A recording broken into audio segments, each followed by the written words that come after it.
how do you determine if a client has a compulsive sexual behavior?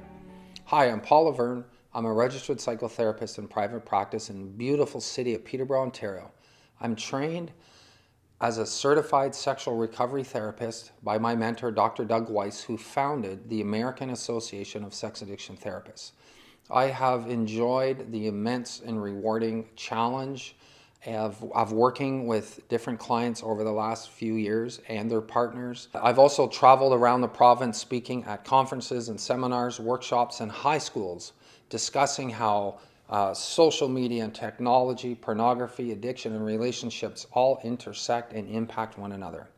We are living in an unprecedented situation, and it's this. Never before in the history of the human race have so many people had so much access to so much unrestricted sexual material.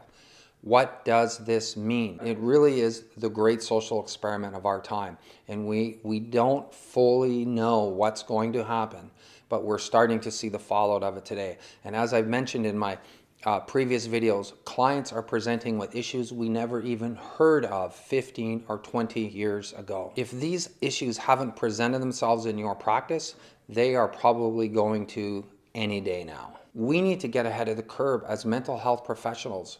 We can't afford to be afraid of this. We can't afford to be, because the issues of sexuality and pornography, these can be triggering, they can be upsetting, they can be embarrassing. They can be uncomfortable for us, but we need to learn to hold that space for our clients, to give them the opportunity to come and be honest about what's going on in their life and be able to meet them there because we're informed and we're aware and we know what's going on out there. How do we know if there's a sexual behavior that is problematic or not? Because not everybody that looks at porn is a porn addict any more than anyone that drinks a beer is an alcoholic. It's really easy, actually. There's a very quick 2-question assessment that you can use, which is simply this. Question number 1, have you ever engaged in a sexual behavior that has hurt yourself or another person? Question number 2, have you repeated it? So if they answer yes to those 2 questions, that's a good sign to dig a little deeper. So let's take a little bit of a deeper dive in there, and there's 7 quick questions that you can ask to see if the behavior that they're engaging in meets the criteria of being compulsive or addictive, whatever term you want to use. 1, have you tried to cut back or stop your behavior and failed? Number 2, have you continued your behavior despite negative consequences?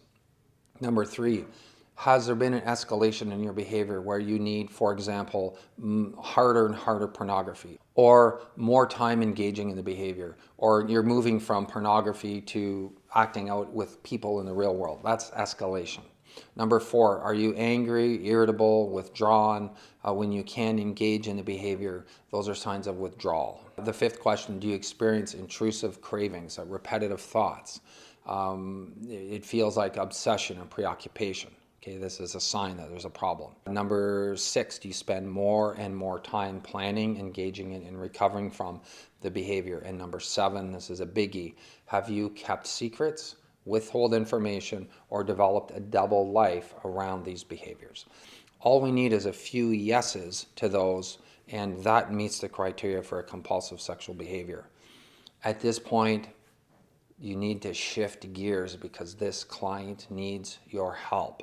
They probably feel trapped, lost, hopeless, and their life may be in a crisis.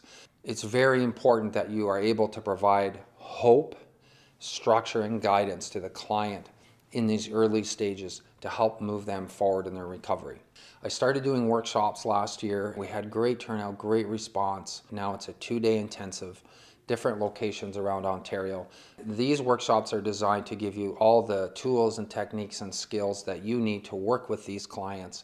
And when you go back to your office on Monday, you'll feel much more confident and prepared in effectively helping these people have some powerful transformations in their life. So reach out if you're interested, click the link, give me a call, and I really hope to see you soon. Thanks.